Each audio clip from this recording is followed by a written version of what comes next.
What's currently stopping you being a healer? How many people here are a full-time healer? Yeah? Now, if you want to master being a healer, you've got to do it full-time. How many professional tennis players do it part-time? 0. If you want to be a professional singer, do you do it part-time, Nats? No. Yeah? You've got to actually do it full-time. It's about a commitment to yourself. When I walked out of university to go into healing, all my friends thought I was totally crazy. How can you leave being a professor to go and do natural therapies? You know what I said to them? Because it's my passion. You know the word passion? I like to play with words. Pass I on. Passion is passing yourself on to the world. But you know why those people were complaining? It wasn't about me. Because I was following my dreams, it brought up because they weren't following theirs. That's why they're complaining. You know, so there's 3 types of dreamers. Dream makers, dream fakers, and dream takers. Which one are you? And do you have dream takers around you that are stopping you achieve your dreams because they're going, no, you can't do that because. Yeah? How committed are you? Because you've got to be motivated by your why. If you know your why, you will do everything to get it. That's what you do. Not part-time. Don't get distracted. Do it full-time. Is that cool? So what's stopping you? Now, I've found there's 4 main factors that stop healers. So I want you to choose a number between 1 to 4 right now. And that's probably going to be your dominant one. It's like a little trick. Healers are tricksters, aren't they? Yeah. Have you felt any of these challenges in your life? Who had number 1? Who had number 2? And we'll come talk about it in a minute. Who had number 3? Oh yeah, who had number 4? So these are what I have found stops people being a healer. You've lost control of your life by sacrificing yourself into the system. You do not fit into the environment. You're unsure about your direction in life. You're lost. Who can relate to that? Even if it wasn't number 1. I was a punk. Yeah. I can relate to this because you know what? I never felt I fitted into the world, and I had to sacrifice myself, which made me feel ill, angry, and sad, and depressed. Because I thought this is a crazy world, but I've got to fit into it somehow. I felt like an alien. How do I fit into this crazy world? Like I was an accountant for a couple of years. Isn't that funny? I got told off at work for laughing too much, and I realised that this is not my job. You know the joke about what do accountants use as a contraceptive? You heard that joke? Their personality. Yeah, that's so true. I can tell you. Yeah. So a lot of people have lost control of your life. That's why you feel sad and angry. You're like a puppet. You're doing a job that you don't like. Most people, this is a psychologist who said this once.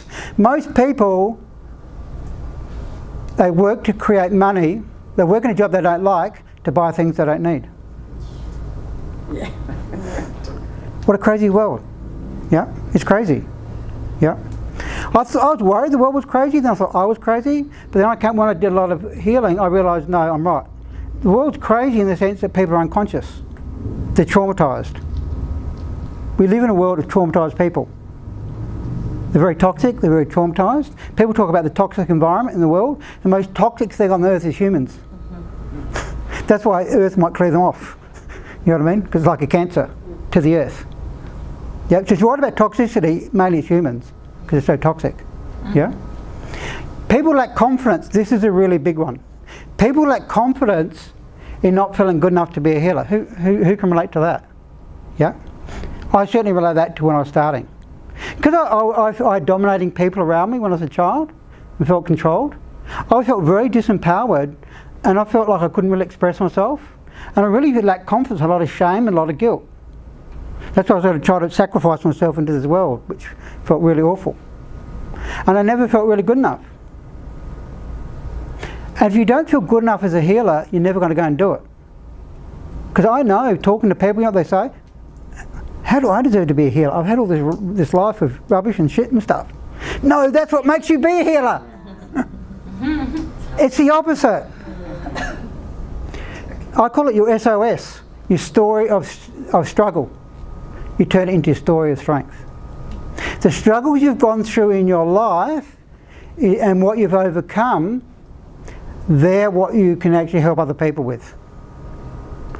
So what has been your biggest problem or struggle in your life? That's a good indication of how you're going to be a healer. I remember this lady, student of mine in California, the most beautiful, loving person, grateful person I've ever met. When she was a child, she's a trauma coach. Guess what she went through? Trauma! If you want to be a trauma coach, you've got to go through trauma. She had major traumas as a child. Both her parents were addicts. She said to me when she was 3 years old, she used to walk down to the mall to talk to people. Yeah? A friend of mine, she wanted to become a grief coach. Guess what she went through? A lot of grief. Her friend suicided, she lost pets, she lost family. If you're going to be a grief coach, you're going to go through grief so you know what it feels like so you can help other people. I'm really powerful to help other people access their power because I felt disempowered as a child. I went through that to learn how to get into my power. That's why I help other people. And therefore I know what it feels like and I know the impact it has on kids if their mum isn't empowered. So what you've gone through is powerful to become a healer. It's not lacking confidence, it's actually looking at the opposite. You are the best you in the world. Do you know that? Because you're unique. We're all unique. You just got to know in what way are you unique. See, I'm very shamanic in many, many lives. I've come back as a Westerner, right? And now I've travelled back to all those areas and kept having deja vus when I go to all these areas. Haven't I been here before? Yeah. So I understand all the shamanic healing, but I realise it's not actually in the West. It needs to come in. There needs to be like urban shamans. That's what it's like. And see, Nats now, she did my course recently. She loves shamanic healing. You probably didn't even know what it was 4 months ago. I didn't know what shamanic meant, the word, but I've just felt it more than anything. And she does very shamanic healing. Yeah? And this is only a few months she's finished the course. It's possible. But what a big change is going to be in healing, which is going to increase your confidence. Because you know what a lot of people do is they do courses and go, how does this work for me? Because people teach you, oh, you got to do it in this particular way. Yeah, has anyone done that? Done a course that you got to do it in this particular way. Now, when I did courses, I thought that doesn't feel right for some reason. No, the way I help train people is open up to your inherent abilities. That's why it can be done quickly. I can't teach her how to use her voice. She's powerful with her voice. She does a lot of mantras and a lot of singing, a lot of meditations. If we get time tonight, she'll show you, right? I can't teach her that, but I can open her up and get rid of all the blocks which are stopping her doing it. Does that make sense? That's the approach that's going to happen. We're going to get away from what you do. Because you know, people say, what type of healing do you do? I'm a kinesiologist, or I'm a bone therapist. And you go, yeah, but what do you do? So they don't really know why they do it. Yeah? I'm a funologist. I help people access fun. That's part of what I do. I help people access their magical abilities. I help empower people. That's what I do. That's part of my role. If you know that why, then you can explain it to people and you attract them. If you get on a tram, and I'm great on public transport, as few people know here, and getting clients. If you say to people, what do you do? Bone therapy. Oh, whatever. They're not excited by what you do. It's like, do Apple say they make computers? No, that's not what Jobs says. Steve Jobs does not say we make computers. They're there to challenge the status quo. That's their why. That's Apple's why. That's why they get loyalty.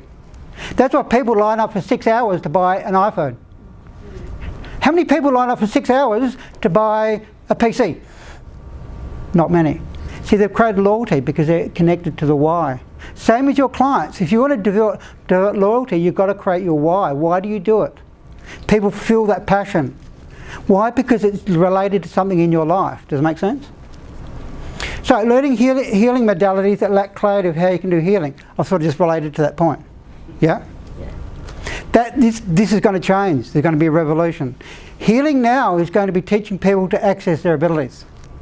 It's not going to be based on learning a particular... See, people go and learn Shihatsu for 6 months. And I go, really? I teach people Shihatsu in my bodywork course in half an hour. And they're amazing at Shihatsu. Because I opened up their abilities. If you're doing a 6 months course in Shihatsu, they're taking your money. What's Shihatsu? Shihatsu, it's a form of you work on the meridians. It's extremely powerful. I love it. It's one of my favourite body techniques. There's a lady that did a course last year. She loves Shihatsu. She did it half an hour and she can do this most amazing Shihatsu. Because I opened up to her abilities. Yeah. Healing is going to move away from being based on techniques and modalities to be based on accessing your inherent abilities. That's a revolution that's going to be happening. Who's excited about that? Yeah? Yeah. Sorry, repeat that again. Who's excited about that? That's my last comment. I'm excited about it. Yeah. The point I made was there's going to be a revolution that's going to be moving away from based on technique to learning a particular techniques in healing to actually accessing your own abilities. But it can't work any other way, really. It has for a long time. If you do a lot of courses, yeah, I did Touch of Health, and that's amazing techniques, but I go, how do I use this? How do I work with a client? Why do I do it? No, I never taught that.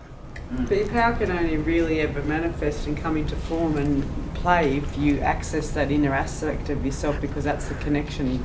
I totally agree. Power. So, that's why I totally agree. so that's why with the healers that we've, they're working in that sense that you're Yeah. describing. Yeah. They're working with outside energy. Yeah, but for some people they don't know that, and it's about you've got to access that. And to help people become a healer, you've got to help people access that. That's the point I'm making. I totally agree. Sure. Yeah. Having unfulfilled aspirations, right? Because they're scared to make a change in your life. Okay, if you're going to become a healer, you've got to change. And you might go, really? I'm scared. But I ask you this question. I'd be more scared to be the same person you are right now. Because what's it creating you? And that definition of insanity. Keep doing the same things and expecting a different result. That's insane. I want to be a healer, but I want to keep doing this. Natalie, have you changed as a person? Yes. How would you say you've changed from doing the course?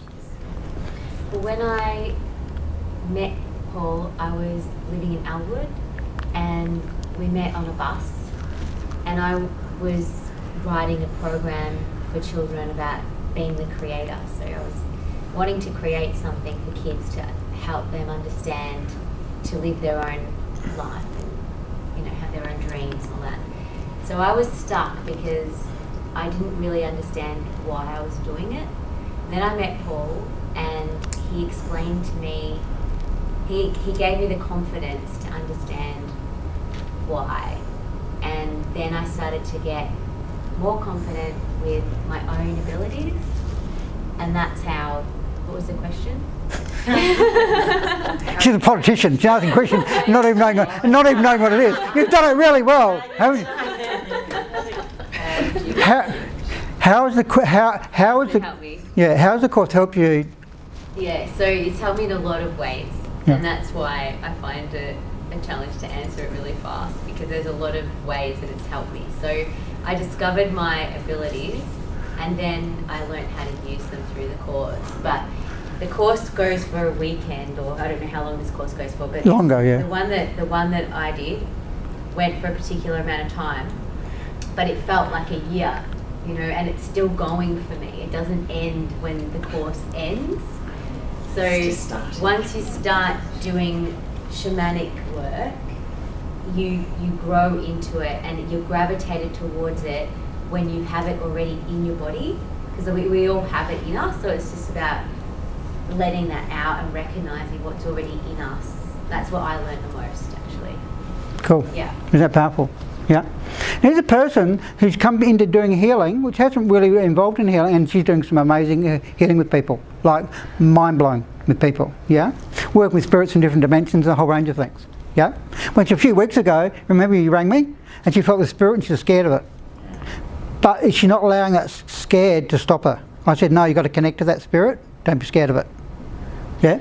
And that spirit's talking to you a lot. I always saw, you know, spirits and things, but I never really knew how, like, why or what they were there for, or, you know, how to connect with them or anything.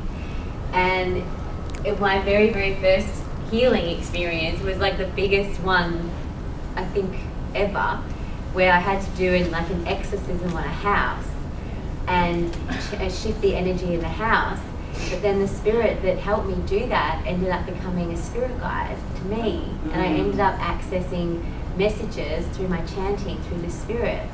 And I had to write it all down because it was overwhelming, you know, and Paul was guiding me through that. So that was part of the course to me, you know, because he makes sure that he's there. He's there when you need him. Yeah. Music's the most powerful frequency too. Which one? Music's the most powerful frequency, Yeah. universal frequency. Absolutely. Yeah, a girlfriend of mine can relate to exactly what you said. She doesn't even know how she plays the harp, but she's healing people before they go to die. Yeah, it's a really, rebirth. it's such a It's just- spiritual experience, and for me, shamanism is about working with the spirit and learning how to work with the spirit in your own way, because we all have our own different personalities. So it's about bringing that out. And that's what it's about opening you up. And things I've worked with so many people, I know how to do that. And you might say, how do you know how to do that? Remember the Matrix movie when the key guy? Someone said, how do you know how to do that? He said, because it's his purpose. So you know when it's your purpose. Yeah. And this is part of my purpose, is to help open people up. That's part of my purpose. Yeah, like a can opener. Open you up to show you who you are. Yeah, that's exciting. But you've got to get over any fears of it. Because the thing is, the current life you're doing is not achieving what you want, so you've got to say, I've got to move from that. Yeah? And I can tell you what moved me. Sometimes you've got to have a big emergency, like a breakthrough in your life. An emergency, I like the word, it's like emerge and see. I went to a friend in hospital, and he was actually almost died. And I almost fainted when I saw him. He had his legs up, and he had like this bar through his leg, and holding his leg together. And I almost fainted, and I thought, oh my God, he looked like a real mess. And I was standing there going, oh my God, like this guy's got addictions, and I've got similar addictions with alcohol, because he was really drunk. And I was thinking, my God, is this what I'm going to do to myself? I was like petrified at that time, going, this might happen to me. So I went to the Botanical Gardens in Adelaide, which is near the hospital. And I sat in the Botanical Gardens and I pondered my life, and I thought, I'm really sad and angry, and do I really want to keep doing this? And I was crying, and then I suddenly got this voice. It was really amazing. I'm getting goosebumps. It was like, I heard this voice and I thought it was someone behind me, and it wasn't. I thought a spirit was talking to me, but it wasn't. It was actually the roses. The roses started talking to me. And look, I've got this connection with roses. And the roses said, love yourself and honour yourself. That's what the roses said to me, and I thought, that's what I've got to do. At the time I was teaching at university, quite successful, but I won a national teaching award with my teaching. But they were cutting funding and I wasn't really liking it.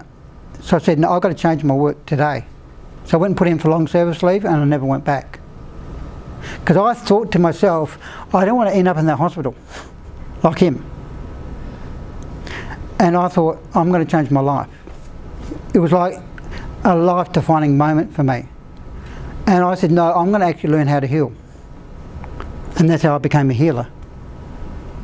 Because I thought, no, I'm going to learn how to heal. And when I started helping people heal, I was really connecting to them very easily and going, oh yeah, I can see their blocks and I can help shift their energy. And I was getting amazing results with clients really quickly, and I thought, this is really cool. This is exciting. And I was actually opening up my strong ability to connect to energy. Because I used to play with energy when I was a kid. Like, I used to build energetic pyramids and talk to people around the universe, which I thought everyone did. But then I went to school, I thought I was crazy. So I started to access my abilities again, to play with energy. And it was awesome. And I ran into this guy, 6 months, a colleague from university, in a cafe, and he looked at me and he said, Paul, you look 10,000 times better. And I thought, yeah. A bit like Sash, last week. Yeah. A few people saw you. Yeah? Yeah. Do you want to share that? Sash has been doing she's already started the course, yeah, because she wanted to start in January before the course starts in March. And I've been doing some one-on-one with her regularly. And she's been making major shifts.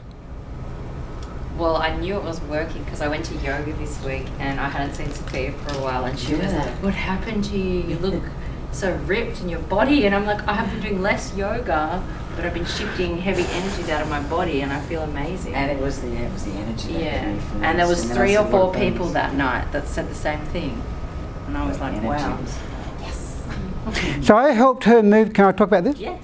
I helped move this help shift this entity, this blocked energy from her spine, and your spine feels amazing.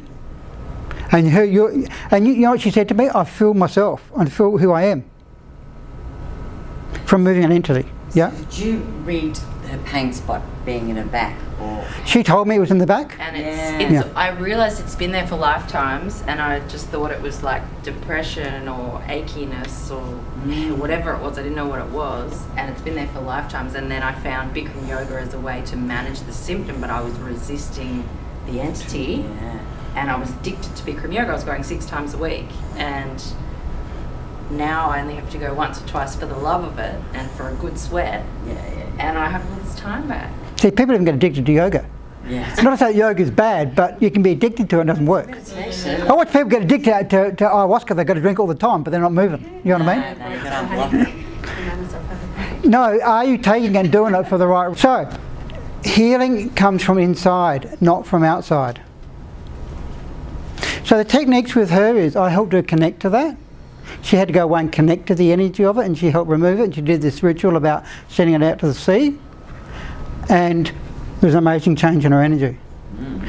And the powerful thing is these techniques that I help show people, I call it truth popping, to connect to an energy and shift it, can shift any energy, and you can do it 10 or 15 minutes. And it can be a major change in people. But sometimes it takes longer, that's okay. Like she had that energy for thousands of years. It's okay to have it for another week. You know what I mean? And connect to it.